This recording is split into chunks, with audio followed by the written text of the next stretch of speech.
Adelaide man Paul Atkins sent an email to his lawyer saying he wanted to give a summons to her personally so he could bend over and stick it up your ass. And his excuse was, when I'm under stress, I always revert to Australian English, and I have been diagnosed as that I only speak Australian TV Aussie language. Who diagnoses that? Okay, I've been diagnosed, I talk shit all day. So yeah, SickCraic Podcast, episode 1.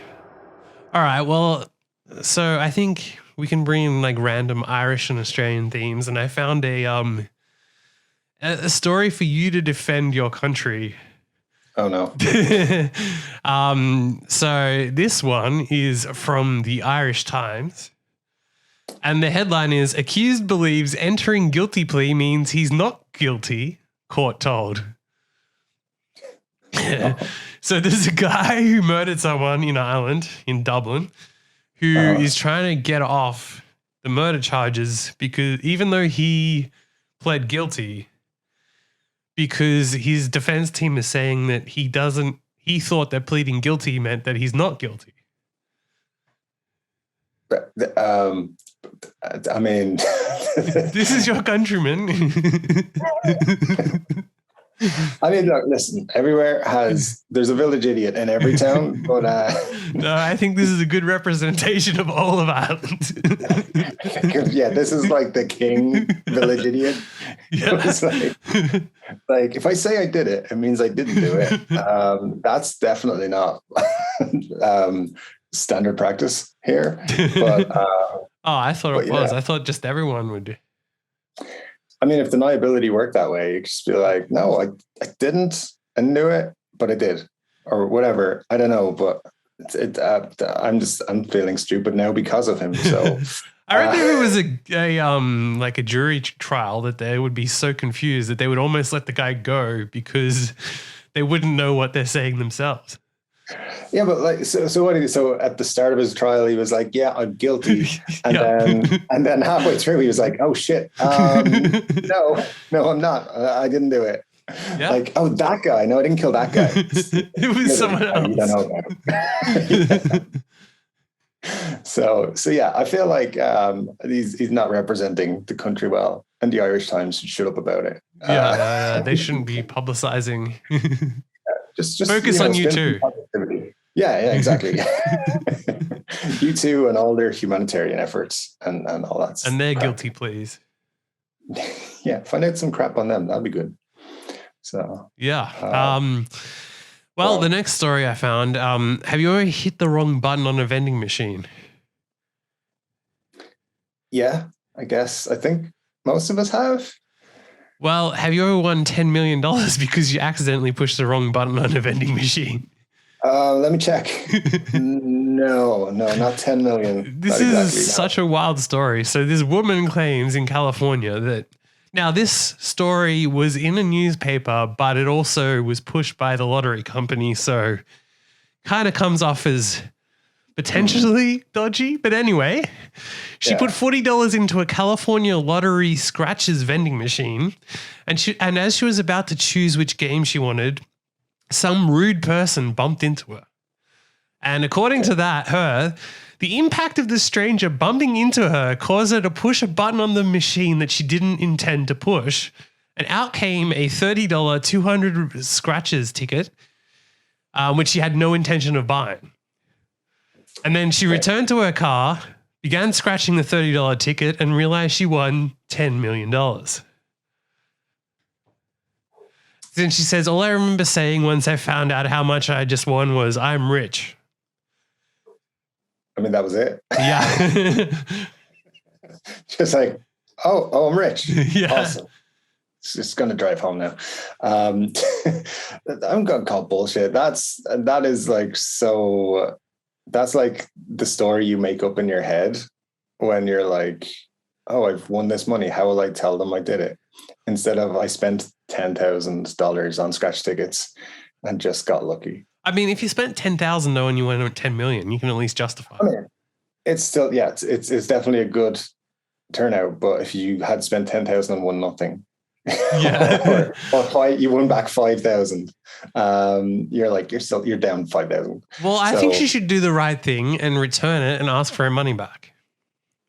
It's the honorable thing. She did not intend to buy it, so therefore she should not get the money. It's wrong. I think that's fair, but also if they wanted to be like, okay, you got it, she needs to find the rude person who bumped into her and split it and be like, dude, it's your fault that I won $10 million. Here's 5 for you. Thanks. Don't forget to pay your taxes on it because that's how the USA works. Yeah. That's like $4 million in tax or something ridiculous. Yeah, something like that. Yeah. I mean, you're still coming out on top. All you did was push someone into a vending machine. Imagine that there's a guy who does that and that's his like special power is to push people into vending machines. And I mean, there's definitely going to be a crowd out there saying that wasn't a person, that was an angel pushing you towards the machine to make you win that $10 million. The lottery angel. I feel like this is a movie. Yeah. I feel like it is. I feel lottery like man. Lottery man goes around and pushes women into lottery vending machines and wins. Yeah. So if you're a lady out there and you get pushed into a lottery ticket machine, it's your lucky day. So, I mean, hopefully that's all happens, but Yeah. I mean, like the next person breaks their nose or something and yeah, and didn't win 10 million. I was going, you see, here's the thing. If she'd hit it the other way, maybe she was gonna win the 10 million, but she pressed the wrong ticket and then she got like nothing out of it, but she'd never ever know. So I don't know. That's a less interesting movie though. Like I won nothing on a scratch ticket. Someone pushed me and that one was going to win 10 million. Yeah, I don't think you'd be able to sell that as a movie. A TV show, Netflix have some crap on it, like, so, The lottery ticket, yeah.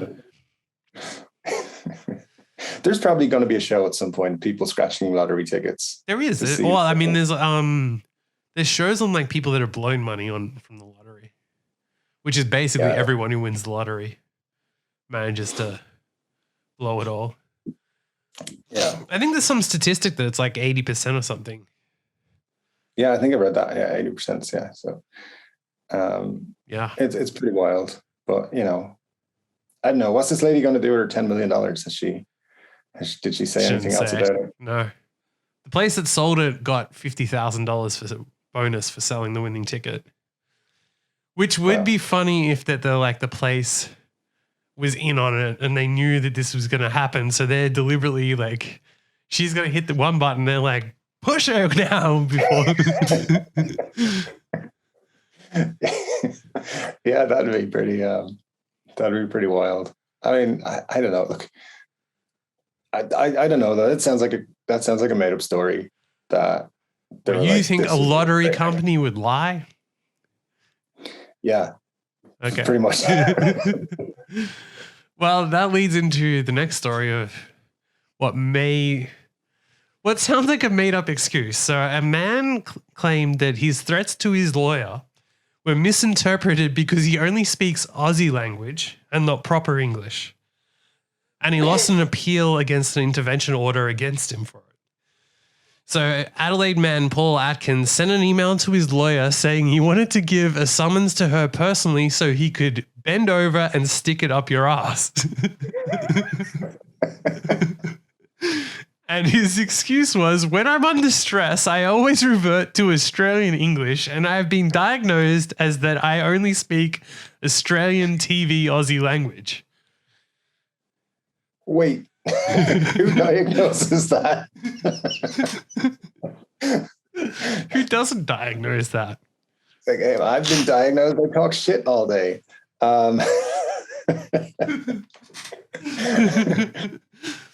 Man, that's so. I mean, I get his point. I get what he wanted to say, but I don't think his excuse for it is very want to be believed. Let's just put it that way. I don't know. Well, he went on to say, I can't speak English, that's it. So these words are typical English, typical Australian.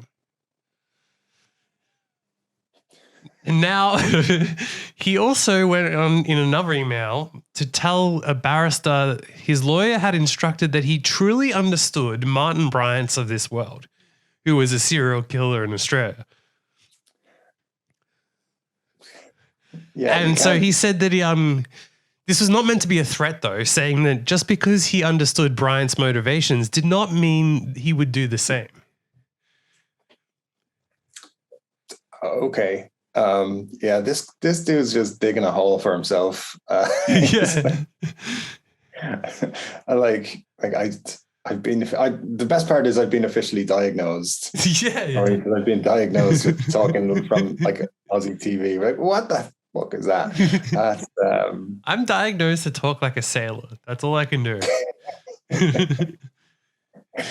Yeah, that's an interesting one. I mean, I get the point he's trying to make with some of these. Get the point. Get the point of like, you want to tell someone to shove something up their arse or whatever, but you don't necessarily literally mean it. But at the same time, well, do you get the point of saying that you understand serial killers? No, I think that's where he took it a step too far. I was like you don't say that. I don't even. That doesn't even get covered by the diagnosis either. No, that's got to be completely separate. Yeah. So if we accept his first part, we don't accept his the diagnosis, which allows him to say to people that I want to stick this up your ass. We don't accept him. Yeah, exactly. So if we were on his jury, we'd be like, that's a bit sus there. But he needs a new diagnosis for a second issue of empathy with serial killers. I've been diagnosed with empathizing with serial killers, but not actually believing in what they do. Yeah, I don't want to do it. I just know how they feel. Yeah. I'm not. Yeah, I'm going to give that guy a fail. Yeah. All right. Well, the next story I have is so you were recently on a Southwest Airlines flight. I don't know if you've heard of this. So a Southwest passenger arrested for masturbating 4 times during their flight. Now, the best thing is that this is on a flight from Seattle to Phoenix, which is less than 3-hour flight. Wow. And this guy's accused of masturbating 4 times in the seat next to a female passenger. Now, the woman took photos, and when the guy fell asleep, she told the flight crew what happened, and they moved her to another seat on the flight. Which is pretty decent of them, I guess. Like, there's just a guy sitting there masturbating. They're like, well, you can move to another seat, and we'll just let him go. What I want to know is, did she have his consent to take the pictures? Yeah. Was that revenge porn? It's a violation right there. Going back. I mean, I'm not saying he was in the right, but she wasn't either. And also showing those pictures without permission to somebody else, that's also a violation. Well, can we just talk about how impressive it is? So if he masturbated 4 times, if he completed it 4 times in an under 3-hour flight and had time to fall asleep for them to move her. Yeah, dude, that's, and I don't know, what was she super hot? Was he like, well, the rest of it, the FBI interviewed him, and he said that he didn't think the female passenger was uncomfortable with him masturbating and thought it was kind of kinky. Oh, yeah. Well, strangers generally don't want to be around you when you're masturbating. So you should have known that from the start. But 4 times, I mean, I'm pretty sure after the first time, he would have been like, given a cue, like, I'm not into this. You could stop. I don't know. I'd be kind of impressed. Like, pictures. Seriously, doing it 4 times on such a short flight. Like, once you get over the, like, what the fuck is this person doing?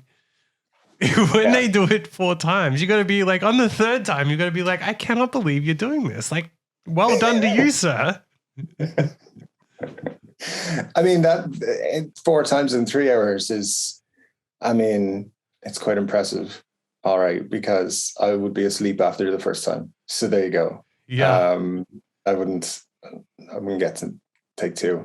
But yeah, I feel like I just, everything about this story is just weird. I'd like to clarify, I wasn't on a flight at any point from Seattle. Okay. I thought it was you though. All right. It might have been another flight where you masturbated 4 times on a flight. I mean, that did happen, but it was a longer flight. Yeah. Yeah. Yeah, because in three, yeah, no. I'm working on my PB, you know. Yeah, but I mean, hey, that is impressive. The 4 times. I just also wonder, like, what was his like? Was he like, all right, I finished. Should I go again? Yeah, I should. I should get this going again. She's taking pictures. She's into it. Yeah. So, you know. But and how, if you're sitting next to someone, right? If they're taking photos, like you're gonna know that the person next to you is taking photos of you masturbating on the plane. Yeah. So, did he actually think that she was comfortable with it? That's a weird thing, because unless she like physically reacted to him in another way, like yeah, yes, like on the first like 2 or 3 times. Yeah. Now I don't know about you, but like normally when someone masturbates on a plane, like the first time that happens, people would be like, "What the fuck are you doing?"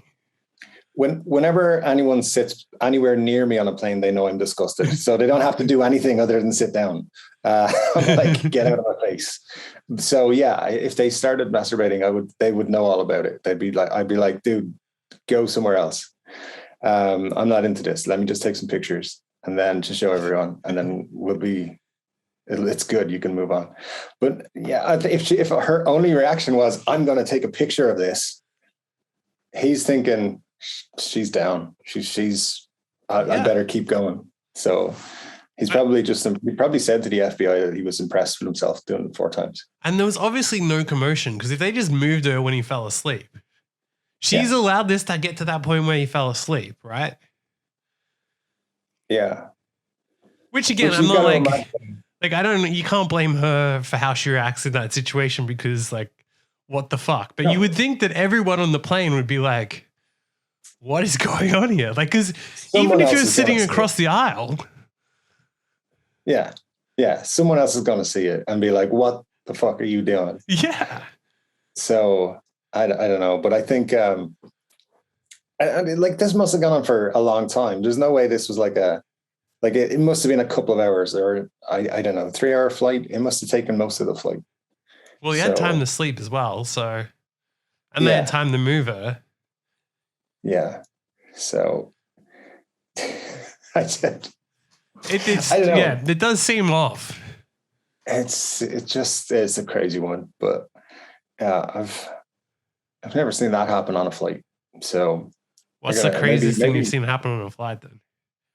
I was on a flight once, and the lady took over the bathroom and like wouldn't let anyone else into it. Like, a flight from LA to London, and she like sat in the toilet for like 8 hours.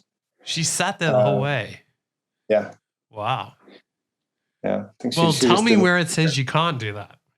I mean, yeah. Technically, I think it does. You've got to be seated at all times, maybe. But yeah. Well, if they don't have the seatbelt sign on. The weird thing was she didn't like lock the door either. So you could kind of like, what? If you didn't know she was in there, you could push the door and she'd like push it back and be like, fuck off. Like, all right, there's another one. I'll just use that. And it's like 8 hours she was just sitting in there, and I don't know what she was doing or why she was doing it. But yeah, that seems like an epic challenge. Sort of like, how long can you just occupy the bathroom without locking it? Yeah.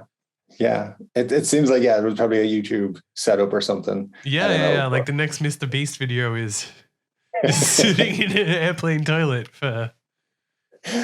Yeah, you gotta keep the door unlocked. Stay there for at least 75% of a flight. So good luck. The person who leaves last gets $100,000. Yeah, it'd probably be worth it then in that case.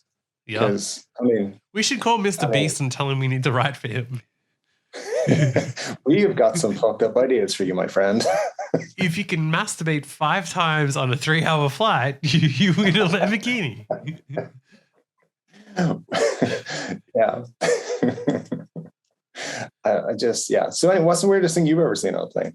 I mean, I've seen people like cheering on their movie. Like they'll be sitting there and they'll be like, go, go, and like yelling and whatever with their headphones on. Yeah, I've been on a flight where someone got arrested because they got in a fight. And like when we landed, they had to stop and arrest the person. Got quarantined once. The flight landed during the bird flu. And they're like, someone on this plane has been reported as having bird flu. And most of the plane had like sniffles or colds or whatever. So everyone is sitting there like worried, oh my God, is this me? And then apparently, they checked the person out and they didn't have bird flu. Wow. That would be weird. Once I got to an airport and they're like, oh, well, your flight's been canceled because there's a typhoon, so you can't fly. So what we've done is we've booked you on another flight to fly there on a different airline that is flying into the typhoon. That sounds super safe. Yeah. Wow, that's pretty crazy. Yeah, I've never seen anything like the weirdest thing. This was like an airline thing. It wasn't like a weird thing that happened on the flight though. But there was one time we went to the Philippines, and when we landed, they went around spraying, disinfectant on all the passengers as we landed. I was like, is this really fucking necessary? You people are filthy. Yeah. Yeah, just wondering the whole cabin. They were like, you can cover your nose. I was like, thanks. You're like spraying me with whatever damn chemicals, and I have no choice, pretty much. So you look like you could use deodorant. Here you go. I mean, I had hair before that flight, and then it just disappeared. But yeah, that was the start to another crazy adventure. Yeah, how weird. Yeah, I mean, I've never really had that level of one. I mean, I've seen people with dogs and stuff, which are a bit strange, I guess. I did once when I was like a kid. So my grandfather and me, we were flying, and the guy next to me knew my grandfather, so they start talking, and I'm in the middle, and my grandfather's on one side, this guy's on the other side. This guy goes off and he's drinking a ton of red wine. And then when he goes off, my grandfather starts telling me, I don't like this guy. This is awkward or whatever. And the guy comes back and he's trashed. And he spilled red wine on my pants. So like my pants were all stained with red wine. And I was a kid, like underage kid. Like, yeah. And eventually they cut him off from alcohol. And then he just went and stood in the middle, I think, for the rest of the flight and was all upset with the fact that they'd cut him off. I mean, how long was a flight that you would get upset? I mean, you can get a drink at the airport when you get off. This was Australia to England, though. So it's like 14 so hours or something in the... To do that, like you have a 14-hour flight and then you have like an 8-hour flight. So yeah, I'm assuming it was on the like 14-hour flight or whatever. And yeah. It's, I mean, that's pretty long. All right. But, I mean, how fucked up can you get on a plane? I suppose you can get more fucked up on a plane than if you were just drinking at home or whatever. Yeah. Especially if you've been pre-drinking and then they're giving free alcohol on the flight. So yeah. I don't know. I don't like drinking on planes, to be honest, because it usually just is terrible. But, and they never have any good stuff. So, why you need to fly first class and then you'll be fine. Well, yeah, but when I've done that, even still, I don't know, it just doesn't taste right. So yeah, nothing tastes right on planes because of the whatever it is affects your taste buds or something. Yeah. So no, I'm just the older I get, the more I'm like, I'll have drinks at the airport or wherever I get to. Well, this actually leads perfectly into the next story. So a Chinese man has lived in an airport for 14 years so he can get away from his family plus smoke and drink as much as he wants. A man in his 60s has been living in Beijing airport for 14 years. He said he left home because his family told him to quit drinking and smoking. He set up his food, belongings and sleeping bag in a waiting area. and he won't return home because he'll be forced to quit drinking and smoking, a habit he supplies with his monthly government allowance. I just like that. Was this like his master plan? Like, I'll go live in the airport, or did he just end up there eventually? No, so he basically snuck off to the airport to smoke and drink. Wow. And his family told him that if he wanted to stay in his house, that he had to quit smoking and drinking, and he couldn't do that. And sorry, they said if he couldn't do that, he had to give them all his monthly government allowance. But then how would he buy his cigarettes and alcohol? So he lives 12 miles away. Well, he lived 12 miles away from the airport. And in 2008, he settled on Terminal 2, which is the warmest of the terminals. Nice. But he's previously told other publications that he sometimes visits Terminal 3. Oh, cool. Yeah. Nice little day trip. Yeah. And then, so they also talked to staff at the airport who said he's harmless, albeit a loud drunk. One worker said that Mr. Wei had been encouraged to leave a few times, but every time we mentioned it, he was drunk and lost his temper. And what's even wilder is that he's not the only person living at this airport. In 2018, as many as 6 people were thought to be living like him. And one of them is notorious for blasting Chinese opera music from his radio. This is a whole subculture that's building then. Living at the airport. In the airport. It's a new trend. I think we should start it. I mean, dude, house prices are gone crazy across the world. So, you know, live at airports. Live at airports. Yeah, it's got everything you need. Seats. I don't think it has everything you need, but it's like, you know, stay in Terminal 2. That's warmer. Yeah. The others, I don't know. Yeah. Like it's got, if you wanted to smoke and drink, apparently you can do that. So, well, I don't even think you can smoke at airports in most cases. In most cases, I don't think you can, no. And it's not like airports are known for cheap alcohol either. Some lounge access would allow you like an outside space. Yeah, but you got to fly though to get into lounges. Oh yeah. So they're just living in the like, not even in the departures part, like not like that movie where the guy was stuck. No, they're just living in the other part. So they're just homeless people staying at the airport. Yeah, I guess it beats being homeless on the street, I guess. Yeah, I get. You know what? There's opportunity there because there's people leaving with currency that they can't change and they get back to their home country, like small denominations and stuff. So maybe it's maybe he makes extra money on the side. I guess, yeah. Playing opera music and such. But I don't know. I mean, I've never been in an airport I've wanted to stay in longer than I had to be. Yeah. They're really not inviting places. Like you'd think like a mall or something like that would be more fun. Yeah. Everything about an airport makes you want to leave it as soon as possible. Yeah. So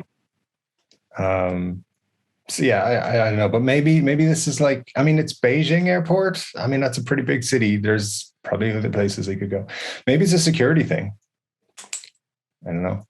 But you're safer at the airport. I mean, maybe, I don't know.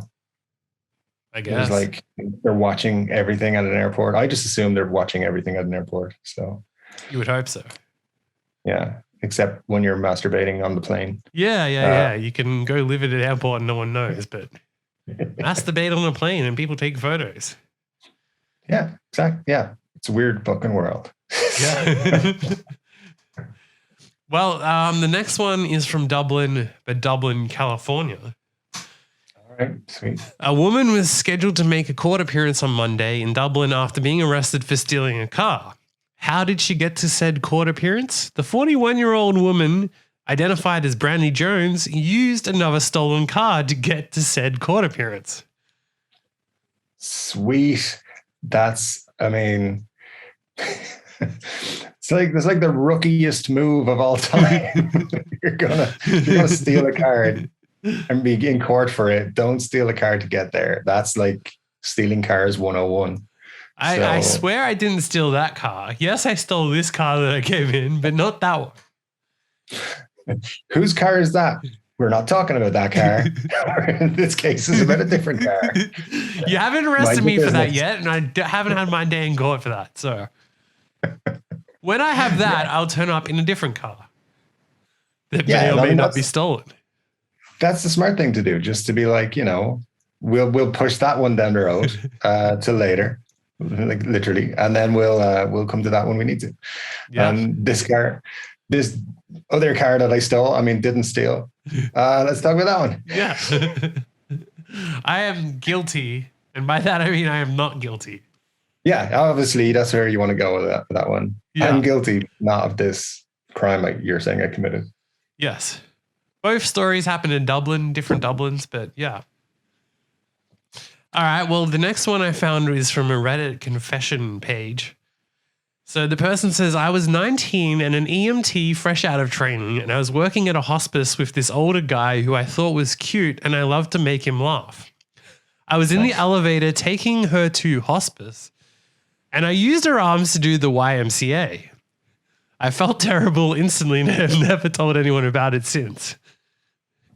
So basically this person took a dying person and made them do the YMCA to make their coworker laugh. Did the coworker laugh? That's the thing. Did they, Well, we don't know, unfortunately. Don't know. This horrible person did not give us enough details. I think in that situation, it's technically a bad thing to do, but if it achieves your goal and it doesn't hurt anyone, it's probably fine. It's not like the other person's going to know either. Yeah, exactly. They would probably find it funny depending on who they were. I would find, if it was me, if I was the person being used in that manner and I was like, if somebody laughed, I'd be like, that was fucking cool. There we go. Everyone heard it here. If you're ever in a hospice. If I'm ever in a hospice, feel free to make me do YMCA. And other weird things. Yeah. Well, depending, like consult me on some things, but others, yeah, just go ahead. But yeah. Like, look, if there was some way that you could know, oh, that person is trying to impress this other person that they like or whatever, I'd be like, that's fine. Yeah, go ahead. The ultimate wingman. Yeah, ultimate wingman position taken up right there. Yeah. All right. Well, the next story I found is also another post from Reddit. So how much do you think workers should pay to drink the water in an office? Fuck all. Well, they should. Yeah, well, someone posted a thing in their from their workplace where the water cooler has a sign attached to it which reads, "Hello water drinker. If you would like to enjoy this delicious Poland spring water, please see Sandra or Michelle to get signed up to the Very Cool Water Club. This water ain't free, yo.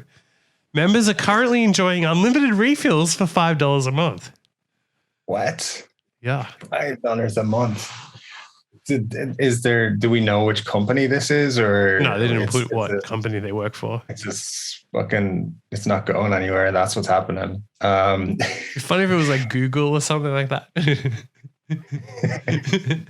It would. I mean, it depends how many employees they have, but they're definitely ripping off their employees.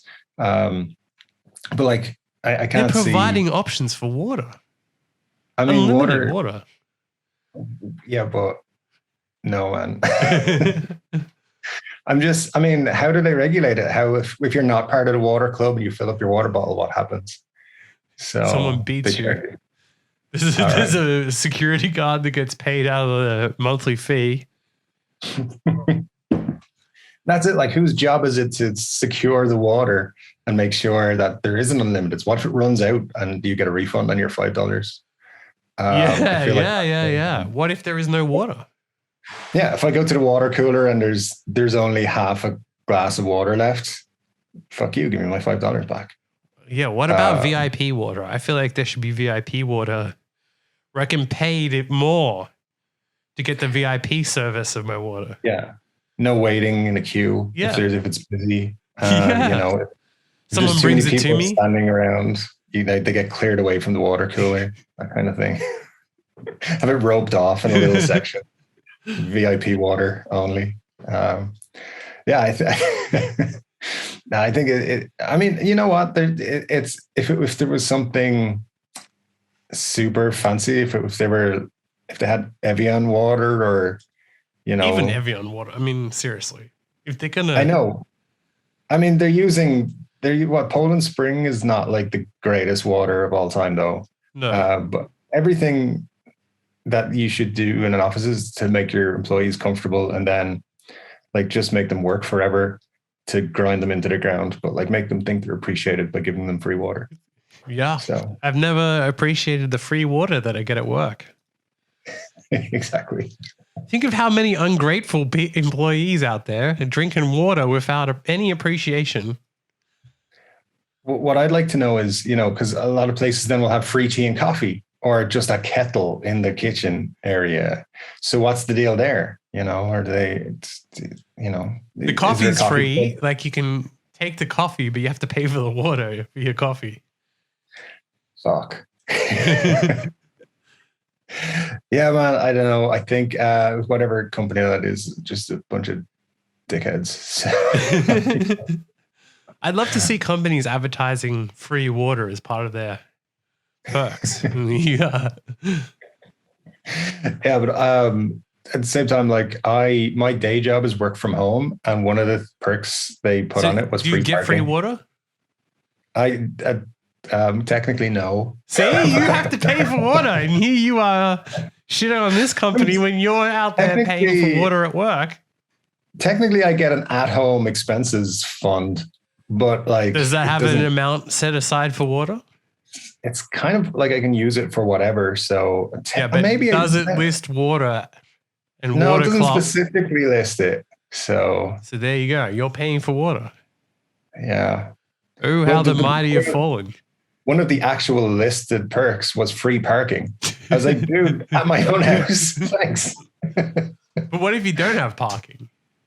Yeah, exactly. What if you have to pay for parking? What's going on there? Yeah. I don't know, but yeah, I thought that was hilarious. Free parking. Wow. Thank you. Yeah. Well, moving on to the next story, which is also related to that. So this one comes from CNBC. A company pays new starters to go on holiday before they even start. A tech hospitality company called 7 Rooms, they're paying 2 weeks of paid time off before you start your first day at the company. Why? To get people to work there, I guess. Yeah, but the other thing with all these stories is it's a way of getting marketing. So many of these weird, obscure things is just because you get free marketing out of it. Yeah, I'm sure that everyone goes on about the bullshit of, we want to treat people so good, whatever. But there is a massive part of it that you get paid back in free marketing. Oh yeah, 100%, 100%. So yeah, that to me sounds like one of those ones they were like, it'll cost us X amount to do this for 6 months, and then we'll get so much, publicity that it'll be worth it, rather than paying YouTubers to promote our app or whatever. Yeah. Well, they also have unlimited paid time off, even though it has its downsides, the article says, because actually companies that offer unlimited paid time off actually use less than ones that have a traditional cap. Mm-hmm. Yeah, it's a bit of a con, because you don't have. I mean, like, people feel like, I can't take time, but also then it means that it's less likely that you can book a block of time. So you can't like say, hey, I'm taking a month off because I've got unlimited paid time off, or you might not be able to take 2 weeks, because generally what they'll do is like have a limit on how many people can be off for a certain amount of time. And it could be like 3 people can be off Wednesday, but 4 people can be off Thursday. And so you get really screwed. I mean, you got to manage the water club. Yeah, exactly. Someone's got to be there to check it out and see who's using the water. Even if there's no one there to work to use the water. Yeah, exactly. But also, I believe in these companies that say unlimited time. They still put a time on it and say like your balance is you have to have time and a balance approved Well, and this so forth. company actually has the opposite. They have a minimum number of days employees are required to take off each year. Great. And employees who've been with the company up to 5 years are required to take 5 consecutive days off twice a year. And employees with 5 or more years are required to take 10 consecutive days off in the first half of the year and another 10 days off in the second. Sweet. It's pretty cool. Yeah. I mean, I just worry about the water club if that happens. I feel like the water's getting messed with at times. People are not going to pay their fee every month. They're going to be like, skipping this month because I'm taking 10 days off. Yeah. What happens if you take your 10 days off? Do you get a prorated savings on your water club? You should definitely get, 50% off that month. Yeah. So, well, what if you join water club and just don't pay? I think that's what I would do. Yeah, I want to be a part of it, drink it, and then just not pay. Yeah. I can't see myself accepting that water cooler payment. But the thing is, there's no way they're going to tell you beforehand, right? So true. You take a job, they're like, oh, this is fantastic. Can't wait to start it, whatever. You get there and then you find out you have to pay for water. Yeah. Be like on the whole onboarding session will be like, oh, we've got all these great perks. You get discounts. You get this. You get that. By the way, water is $5 a month. Moving on. So, wait, go back to that one. Oh yeah, sure. You get your health insurance. You get this. You get water's $5 a month. Like, that's kind of like, it seems like a small thing, but I think it's like it'll keep coming back. It's the principle of the thing. Like, yeah, for sure. Even if you're getting paid $10 a month more to work there, but had to pay $5 of water, you would still be like, but this is ridiculous. I mean, it's a short step from that to there's a bathroom cleaning fee. And if you use the bathroom at work, you have to pay $5 a month. So now you're paying $10 a month for water, which is going to make Ryanair like talking about charging to use the bathroom? Yeah, I think they, I'm not sure if they brought it in, but yeah, they were going to do that at one point. Yeah, innovation. Yeah. It's a great way to make money, Well, now, if you pay to use the toilet, now I think in that case, you're justified to sit there for 8 hours. Yeah. And get your money's worth. I mean, true.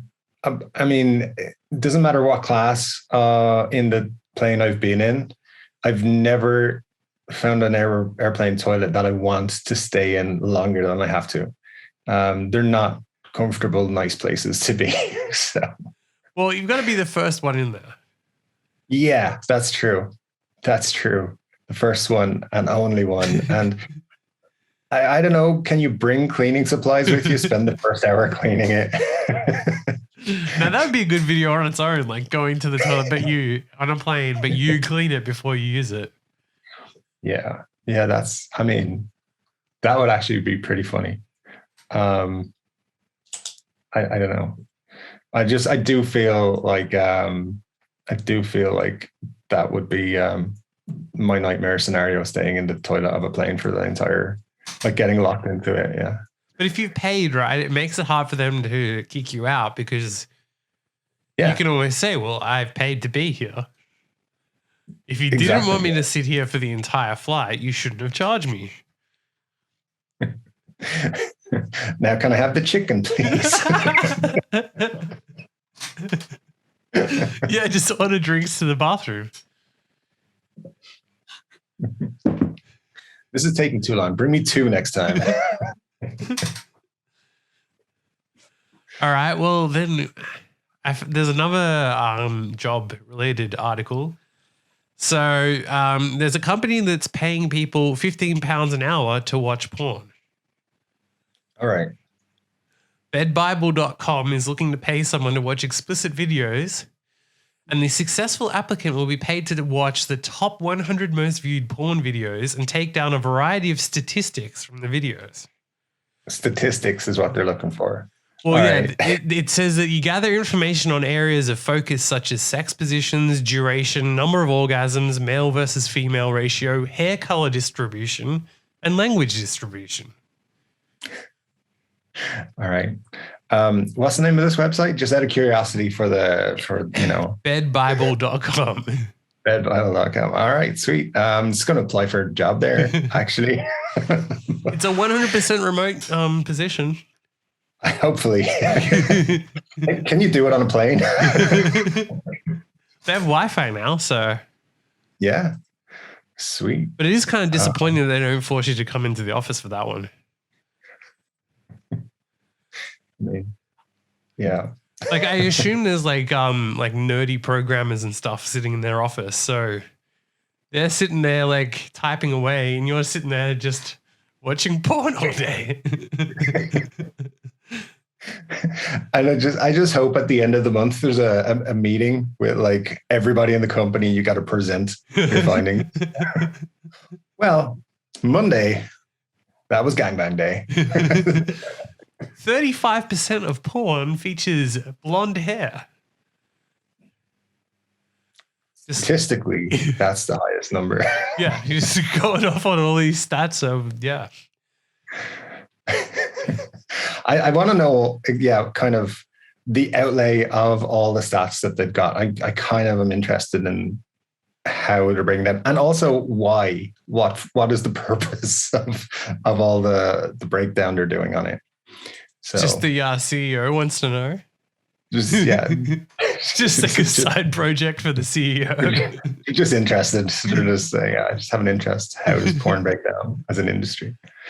I've always wanted to do that as a video of like fake hiring people, but it's like too far to bring someone in for a job interview, and then like you start just coming up with like stupid tasks that they have to do, and see what like how far they'll take it.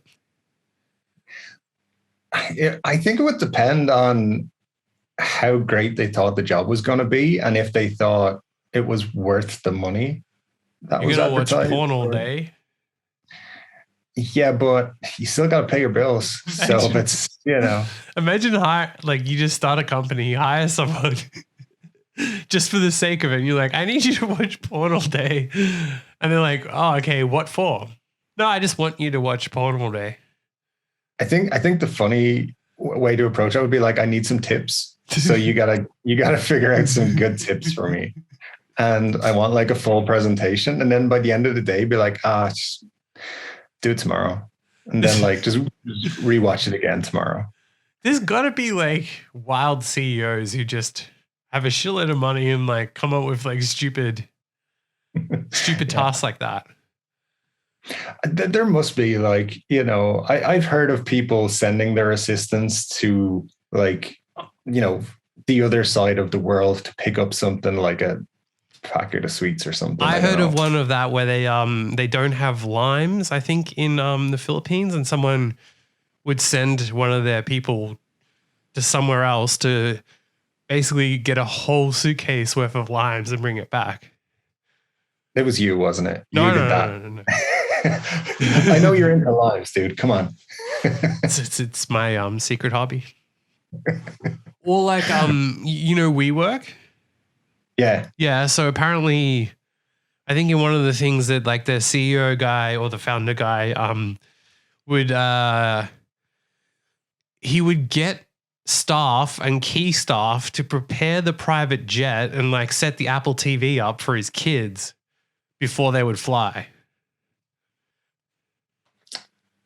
So imagine you're like some like financial whatever accountant and like, I don't know, some high up accountant, and your job is to go connect the Apple TV to a private jet.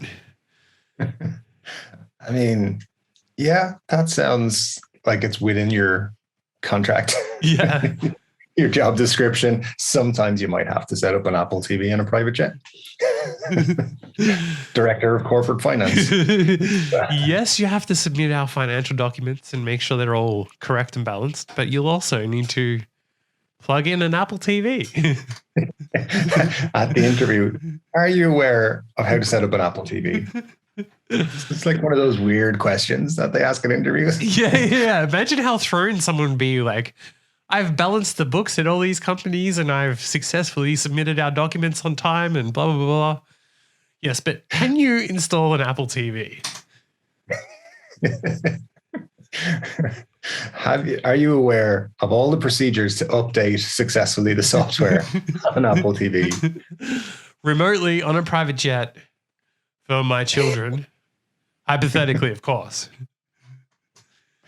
Will you join the water club? Set up the TV on the Apple TV on the private jet. And by the way, when you get back, see Margaret about your water club membership because you're overdue by a couple of months. You've got a late fee. I'm $25 out of pocket here. I need you to pay your water club fees. Awesome.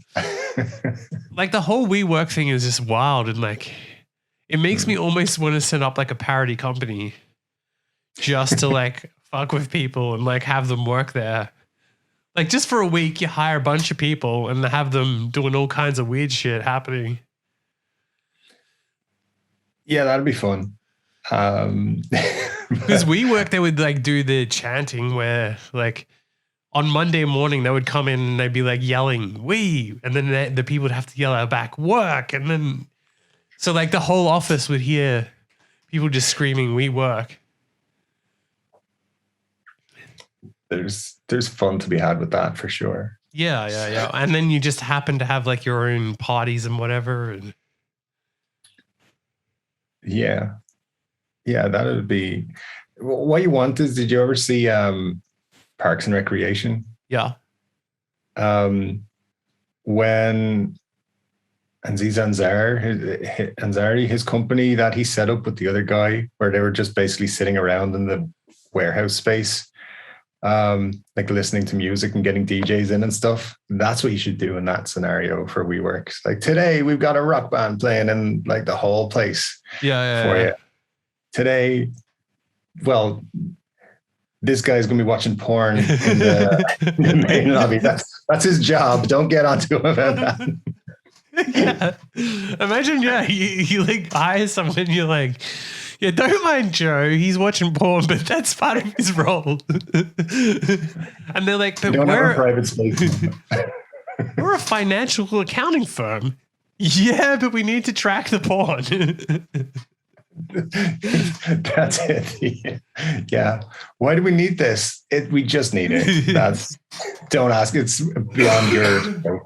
So yeah, I think that's that would be the greatest one of all. Well, that also leads into the next thing. So Deutsche Bank made headlines for axing a group of bankers who expensed a night at a strip club and lied about it. But they spared one of the employees who fessed up to it. And so basically, they have more of a problem with them lying than them expensing strippers. I was thinking that was going to be the thing. Yeah, so they tried to expense $1,000 of a tab from a New York strip club that their offerings include a $25 body sushi experience where patrons can eat raw fish off an exotic dancer's body. For $25. Yeah. That's classy. So it's pretty expensive sushi though. I mean, it's the body that you're paying for. So yeah, but it's not like the most hygienic place, and sushi itself is very like, you know. I don't think I'd be signing up for that one, but what else did they have? I don't know. So they insisted that the fat tab was at a steakhouse, but a junior banker basically confessed that they'd actually headed to a strip club. Oh, okay. So yeah. But that guy didn't get fired because he told the truth, but they got rid of the other ones. So he basically dubbed his mates in and got them fired. Yeah, and one of the other people who got fired didn't even attend. But because they had lied, they got fired over it. I feel like they got things mixed up there. The dude telling on everybody else, he should have just been taken out the back and beaten. Like, shut the fuck up, dude. Yeah, he would be, he would not want to see the other people, I would say. No, not at all. But this strip club has caters to businesses and offers a relatively affordable corporate package, which includes complimentary admission for 5, a VIP table on the main floor, and a $500 food and beverage credit. But visitors to their website are offered a free lap dance by signing up to their mailing list. All right. Yeah. But what about how much do you get free sushi? We need that. I mean, that's the deal breaker right there. You get $500 worth of food and beverage credit. So. All right. Okay. But so how much is the corporate package? We need to drill into this for our WeWork parody company. The total cost, including tax, is $683.04. It's not too bad if you're getting 500 worth of food credit as well. Plus admission for 5. A VIP table on the main floor. I don't know if you want to eat food at a strip club, though. I don't. You were just talking about eating sushi off a stripper. I mean, I wouldn't actually I'll eat it myself. No, I mean, I'm not a big sushi guy anyway, but yeah, that's the problem with it. Sushi. Yeah, exactly. If it was a steak. Oh yeah, no problem. yeah. But or a soup. Yeah, it's the right kind of soup, Nice vegetable or something. Chicken noodle. It's all good. But yeah, no, the problem is that one dude who told on everybody and, gave up the secret. I don't know. It's even worse than that because the fired bankers didn't just lose their jobs. They also lost millions in deferred compensation. 2 of the fired bankers, head of equity capital markets, Ben Darsney, and the managing director who ran most of the bank's SPAC business, Ravi Ragan, I can't pronounce that. Those bonuses were substantial. They lost as much as $6 million, given multiple years of deferral. So It's a pretty substantial hit. Oh man, that guy needs to watch his back because they're going to come for him at some point. For $6 million, yeah. I mean, especially they're out like expensing strip clubs and saying it's steakhouse dinners. They're obviously the kind of people that, you wouldn't. If you're willing to lie about that, I feel like you'd at least threaten stuff. Yeah. I think so. And over $6 million, you're going to be pretty pissed off. So yeah. I'm not feeling like it's a good time for that one dude who let everyone know. Well, you'd at least be asking for him to pay for some sushi. Oh yeah. Dude, we're going for sushi. You're paying. You can fucking expense it. I'm eating it off you. It'd be funny if they did like some themed punishment where it's like you stuffed us up with this sushi, so we're gonna make you eat sushi off some like really disgusting dude. It's payback. Yeah, that would work. That would be a suitable punishment. Yeah. But then the twist in all of that is that actually losing the deferred compensation actually makes it easier for them to get other jobs, because if a competitor wants to hire a banker from another firm, the bank has to offer a competitive salary and pay out the banker's deferred compensation normally. And these two dudes were popular with clients, obviously, because they take people to strip clubs for body sushi. So I'm sure as a client of theirs, you would get some great perks at steakhouses. Yeah, now they're just anytime those people are bringing clients anywhere, like, can we go to a steakhouse? Yeah. Is that cool? You'd be so pissed off if you went and like you were their client and they just offered to buy you like a drink or something, and you're like, what is they this? actually took you to a steakhouse. Yeah, let's go to a steakhouse. I would love steak. Yeah, I feel that's there's probably lots of disappointed customers of theirs. Yeah. Where reading these stories being like, what the fuck, man? Brought me here I am. I've been eating steak and you're like doing this. Yeah. I like going to strip clubs. You should bring me. Why are you bringing me to the fucking steakhouse? So anyway, yeah. It seems like the dude must have done it on purpose though, because how else would they know? So I don't know. I feel like he didn't have to tell everyone. Well, I reckon they kind of knew, and then he got worried, and then probably he probably got like pressured into it, and all you need is one person to crack, and then everyone. That's the problem. Yeah, there's always a weak link. Yeah. So what they should have done is blackmailed him and taken photos of him eating body sushi, so that then he would never have spoken. There you Rookie go. mistake, and that's why you lose your $6 million. Yeah, right. All right, next story. So this guy, instead of giving up beer for Lent, Dal Hall decided to give up everything but beer. And his bizarre diet has led to him losing over 3 stone. Wow. Yeah, so he went on a beer-only diet and a doctor called him an idiot. Okay. So he's the co-owner of Ohio's 16 Lots Brewing Company and is planning to survive on nothing but foaming pints of ale for 40 days. And it's the 4th year that he's attempted the bizarre stunt. So he's attempted it 3 other times. So He failed in the previous ones, but somehow... yeah, like 2 days in, he's like, get some food. But as well, because I don't know, I mean, food is like when you drink enough, you just get hungry. So I don't know if beer is and also like you don't have as much control over everything when you're drunk. So you would think on an empty stomach drinking beer all day, you'd probably get to a point where you go, I'm just going to eat, no one's going to know. Right. Yeah, exactly. And he's not including beer snacks like the bag of Doritos. That's fine. Body sushi, all good. Yeah, doesn't count.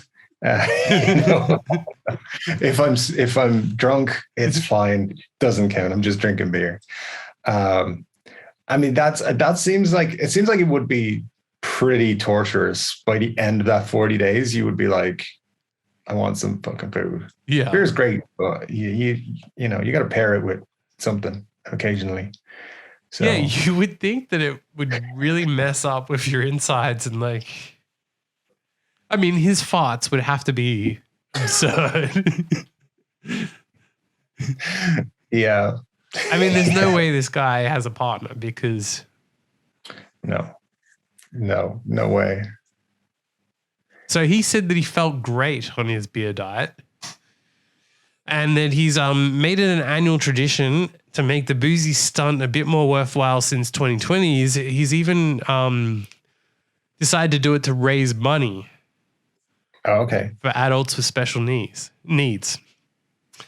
For Lent in 2020, he lost over 3 stone and raised £7,600 for charity. All right. I mean, good for him. At least he's doing something good with it. But I don't think you could possibly not eat food and just drink beer. Like, because your beer brain is going to tell you, get some onion rings, get a steak going, get a pizza. Body sushi. Yeah, and of course. And also, he would have paid for water clubs, so he's throwing away $5 a month. Exactly, yeah. What's he doing? That's just ridiculous. And And then at the end of it, like you've got to be like, oh, now I got to introduce food to my body again. How's that going to go? I mean, that's probably the part he hasn't thought about. I don't think your body's going to be like, oh, cool, all this beer. And now after all this time, because he's going to have a big feed. Let's say he gets to the 40 days. He's going to be like, I'm just going to get all the food. Imagine how good that meal is on the 40th day, 41st day, I guess. Yeah, everything would be amazing. But I don't know. I couldn't do it. Like I can barely go a day without eating food. I couldn't go like half a day without eating. Like, yeah, it's like I wake up and I'm like, dude, I'm hungry. Yeah. The cravings would be absurd. Well, what's even better is that this guy, why he would do this, I have no idea, but he went and saw a doctor. Like, I feel like if you're going to do something this dumb, you're ignoring medical advice. But it says, she said, you're an idiot if you do this. He was like, challenge accepted. It's like Morgan Spurlock when he went to the doctor, like, should I eat McDonald's only for a month? And he was like, no. You asked the question. But this is like 10 times crazier. Like, oh yeah, that's actual food. I mean, you can say whatever you want about McDonald's and being unhealthy, but it's food. It is beer. You can have a breakfast, lunch, and a dinner in McDonald's. There's no breakfast beer that I know of. So I'm sure there is. I mean, yeah, probably is. But, but yeah, I haven't come across it so far. But and like it raises questions for me. Like, is he drinking just the same beer all the time? Is he drinking like a variety? Because you get sick of drinking varying it up. I mean, there's no way. Yeah. I still think he's forgetting his snacks and stuff. Like, there's no way. But I applaud him for like trying to raise money with it. But it's fucking crazy. Well, he also, where am I? Sorry. He said that it isn't hard once you get past the initial hunger pangs. I mean, yeah, but I feel like your body at some point will start to shut down if you don't give it food. So 40 days is a long time. Yeah. So it would be brutal. Well, there was a woman who, she went on a Tinder date. Nice. And the guy broke into her home and filled her shoes with spaghetti. As you do. I presume after the date. Yeah, it'd be hilarious during the date. Just 1 second, I got to go to the bathroom, and then you run off. And also, who comes up with that? Did he make the spaghetti there? Did he bring it with him? I feel like this guy needs to be applauded for his creativity. Yeah. Maybe it's misused, but it's very impressive. So he broke into her home, puts tinned spaghetti in her shoes, and cut through electrical cords because she broke up with him. Oh, nice. Yeah. All right. I mean, if they went on one date, though, it seems a bit of an extreme reaction. I mean, it does anyway. If they were married and had 3 kids, it's a bit of a... Fuck you, I'm putting spaghetti in your shoes. I didn't know that was a thing. There you go. Just watch out. So eventually he got a spare key to her flat and said it would be nice if he let himself in while she was at work. And she says she didn't get a chance to say no. And then called her mum when she got scared about him having a key to her home as things turned weird. And that he would burst into tears for no reason while watching a film and ignore her when she asked what was wrong. Then when we got together, he started saying stuff like, this is the stage of the relationship where everything goes wrong. They'd been seeing each other for a matter of weeks, it says. Sorry. That's a red flag right there. Like, he's like, this is where it goes wrong. Which is the red flag? I mean, the whole thing is... By the way, where do you keep all of your shoes? And do you have any tin spaghetti? And are you a member of Water Club? Yeah. What is going? I need to come to your house when you're at work. That's totally normal. Don't worry about it. And then I don't like if somebody asked me for or suggested they should have a key to my house, I would be like, no. Especially if you've only been dating for a couple of weeks. Yeah. Yeah. You're not gonna. I mean, there's no way you don't have a choice to say no in that situation. How could you not say no? You're not getting a key to my house. Yeah. There is no explanation for it. There's a documentary series on Netflix called The Worst Roommate Ever. And every episode pretty much starts as something like that. It's like, well, we met on Craigslist. It's like, that's your fucking clue that it's not going to go well. But I think I saw that. I don't know why I remember it, but then I don't remember the specifics of it. It gets progressively worse. It's like the first one was like this woman who had a boarding house and she killed people and buried them in the garden. And then the next one was like, this guy moved into my house and he took over it. And then my sister disappeared. And then we found her in the woods. And then the next one was like, I went to this house in the city I never knew. And then this guy tried to get me to go to an abandoned building with him. And when I went with him, he tried to kill me. It's like, yeah, what did you think was going to happen? He wasn't bringing you there just to like show you, hey, look, an abandoned building. But well, I reckon the next episode they need is the guy who only drinks beer. I was sitting there watching TV and the smell of farts were. So she blocked him. She ended the relationship and blocked him from contacting her. And she assumed that was the end of it, but was shocked to come home the next day and find complete chaos. He had taken her shoes out of the cloakroom and poured beans and spaghetti in there. He also splattered condiments all over the walls, pouring cooking sauce on her vacuum cleaner and cutting the cables for her new kitchen appliances. Her makeup and shower gel had been poured into her drawers, and he had taken a necklace he had given her for her birthday. So then her mom called the police and arrived to examine the flat, and they estimated the damage would be around 1,500 pounds. Yeah. Okay. I feel like the throwing the sauce on the vacuum is a genius idea because it means you can't clean the stuff up. Yeah. Like the levels of genius in this guy and creativity. I mean, creativity is one thing. I just also like little thrown in. He took back the necklace he gave me for my birthday. Yeah, he was breaking up with you. And you'd been with you for like 2 weeks. That was going to happen. Like that was on page one. Yeah. And I don't know. I feel like there's a lot more to this. Like, but we need his side of the story. Like, why did you put the spaghetti and the beans in the shoe?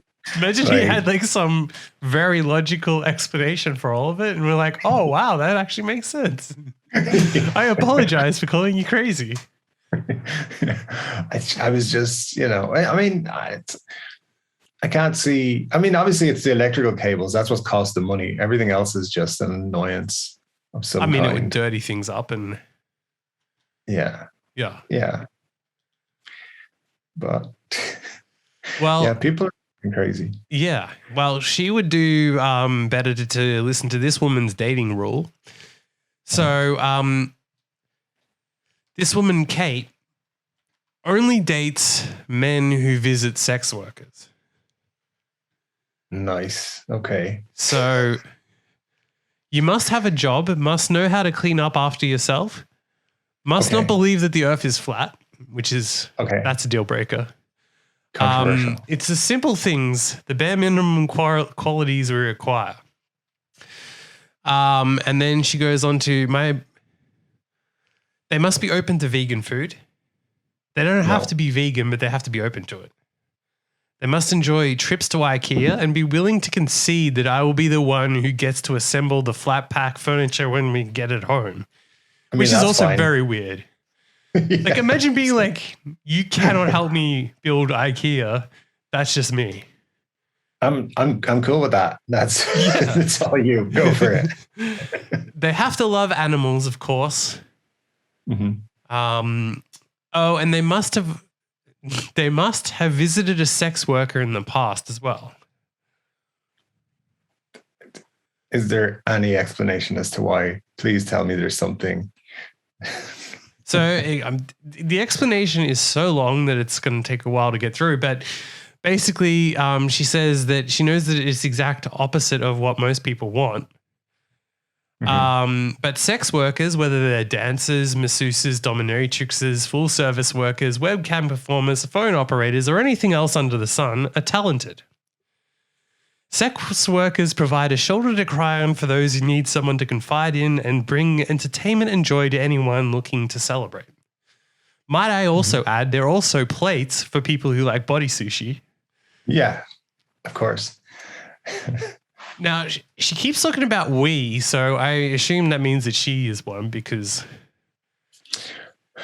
Yeah, maybe so. She says the work we do should be respected and celebrated as an integral part of society because that's exactly what it is. Okay. Okay, the next line does say, as a sex worker, that is rarely what I hear when I tell potential partners about my job. So I'm guessing the real reason is because if they've been to one, then they're going to be more okay with her being one. Yeah, I guess. But also she listed like so many things like, phone worker and webcam person and all this sort of stuff, which like there's various degrees. So what if like some dude is going to a dominatrix? That's different to a dude who's like watching a webcam. So, but what if he's doing both? So webcam dominatrix. That's taking it to the next level. That guy, maybe he is welcome, maybe he's not. I don't know. What if they charge for water at their sex club? Yeah, that's an interesting thing because you're going to want to keep hydrated. So, yeah, I mean, I feel like every sex club should charge for water because that's free money.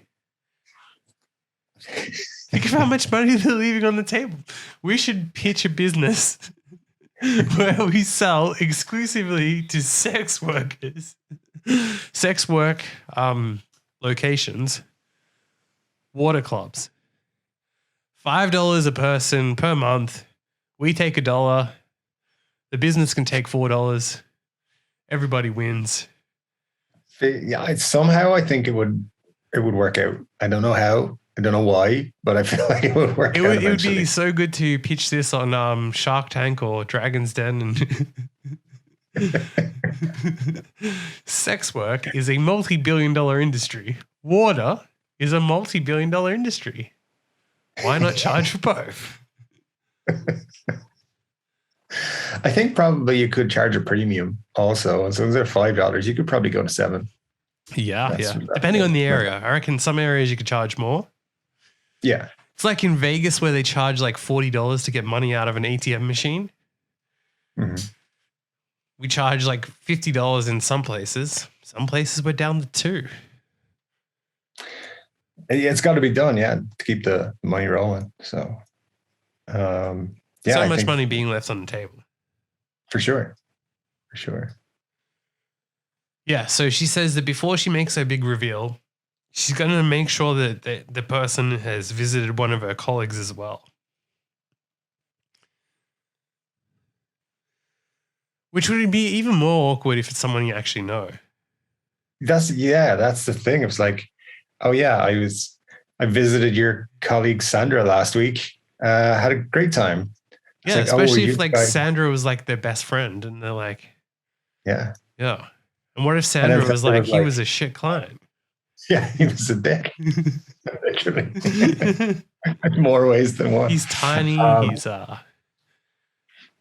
Yeah, he has weird ideas. He put spaghetti in my shoes. Didn't pay for water club. No, what the fuck is that? Yeah, he's overdue on the water club. So on that note, Sydney Sweeney from the show Euphoria had her grandparents see her. So she hosted a whole night for her family to watch Euphoria. I invited my whole family and didn't really think about it. I was like, it's a Hollywood premiere. You've got to come. We were all sitting next to each other on a giant screen. And she wasn't thinking about the fact that there's sex scenes in it of her. And her grandparents didn't flinch when they saw her naked. And they actually said, I have the best tits in Hollywood. Which is going to be very weird to have your grandparents say. I feel like if my grandparents did that to me, I wouldn't tell anyone else. I'd just be like, thank you. Yes, I'm quite proud of them.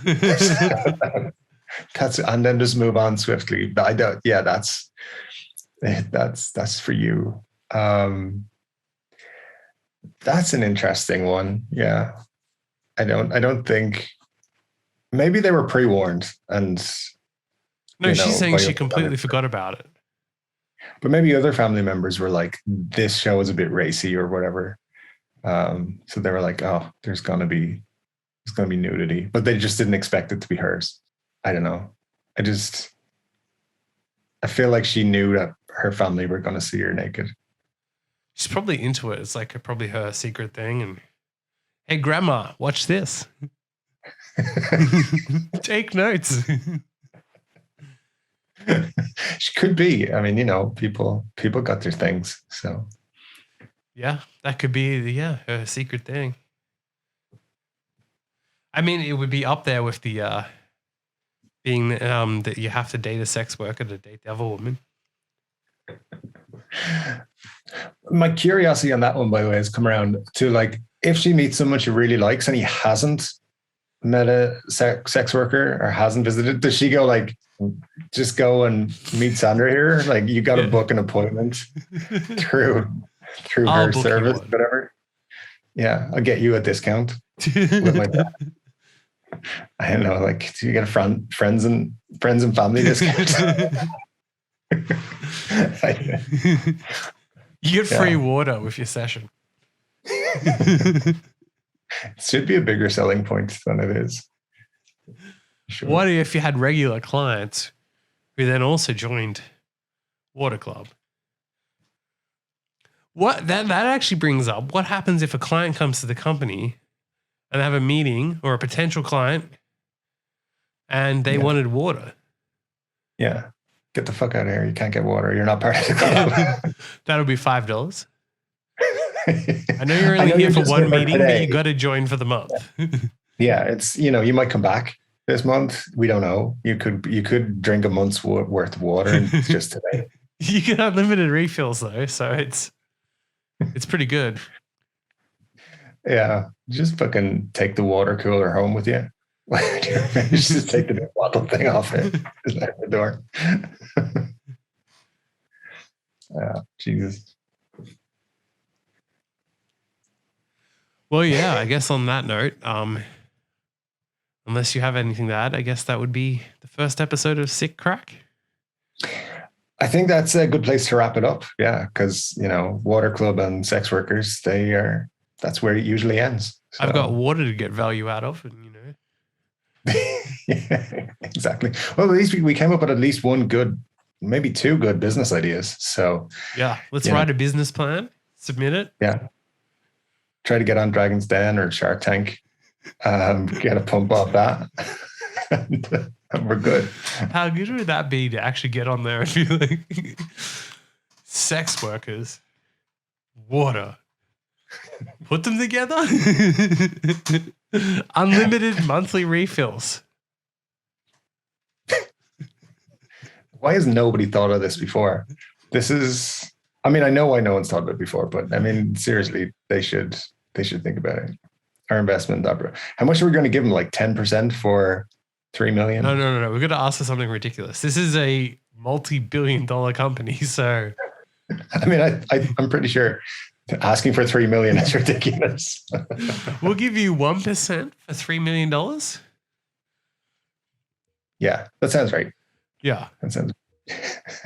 Just think of how many You're getting members it you have to get for that too. It's like every sex worker in the world has to join Water Club for them to make it. Yeah. Well, we pitch it well enough. Our aim is to be acquired by Google. Within 3 years. Yes. So. And I need to have my private jet so that I can set the Apple TV up. Yeah, for sure. Absolutely. You just need a separate person hired for that. No. By investing, one of the sharks or the dragons gets to be the person who sets up the Apple TV. Choose wisely, dragons and sharks. Yeah, before you invest, I need to know, can you turn on an Apple TV? Yeah, we do the business plan. It's got to work. It's got to work for all of us. Yeah. Apple TV compatibility is for sure on there. For any investor, it's one of the main points. Yeah, it's got to be done. It's got to be done. Cool, man. So that's our first episode of the SickCraic podcast. R.I.P. Mixed Nuts. Yeah, it's sad. It's sad. Yeah. Maybe it'll come back bigger and better. It just means there's an opening in the market and we can go over and reopen it. Yeah. And be like bar owners. There's like 20, there's 20 Water Club customers sitting there waiting to. Yeah. Imagine that's part of the Water Club pitch. So yes, we also have this. We also happen to own a bar called Mixed Nuts in the Philippines. And we'll give you one free entry. One free entry. Yeah. That's fair. Yeah. Actually, there's so much potential. Yeah. Cool, man. Well, thanks for having it. And Water Club. That can be our merch, Water Club. Get to that level. We like Water Club merch. But all right, sweet. Or if we had shows and we charge people $5 for Water Club. 100%. 100% has to be done. Unlimited refills of water. Maybe just limited refills. You have one refill. You get one refill of water. And then we charge for the toilet and someone decides to sit there the whole time. What a wild live show. Yeah. No one else can use it because you're taking up first person to buy a ticket. We're going to get rich. Absolutely. We have good ideas. Yeah. So. Screw sponsors. We don't need any of that. We will sell water and toilet access. It would be amazing if we got to a level where that was a thing where we go places and people attend the shows and do a live podcast and someone legitimately locks themselves in the toilet so no one else can get in. That's if you're watching this in 5 years' time and this is a big podcast, that's what you need to do at our next live show. Yeah. So anyway, we leave it as an Easter egg, never mention it again. Yeah. But the true fans will know. The true fans will know. Yeah. They'll come back to the first mention of it, and there you go. Yeah. We'll probably forget and be like, what the fuck's going on? I need to take a shit before the show. And someone's just sitting in there. Yeah. All right. Well, I can see this becoming an issue when we forget about it down the road. But still, or imagine we go massive and then for the rest of our lives, everywhere we go, we have to deal with people doing that. Yeah. That would be. I mean, it'd be worth it. It would. Yeah. It would. Yeah. But these are the problems we're going to face when we have a massive podcast. Yeah. Especially when we get featured on Dragon's Den and get investors and they're turning on our Apple TV. On our private jet. Yes. Yeah, for sure. Absolutely. Sounds like a plan. Yes. On that note. All right. On that note, world domination is planned. I'll check it. I'll see you next week. Yes. Till next week.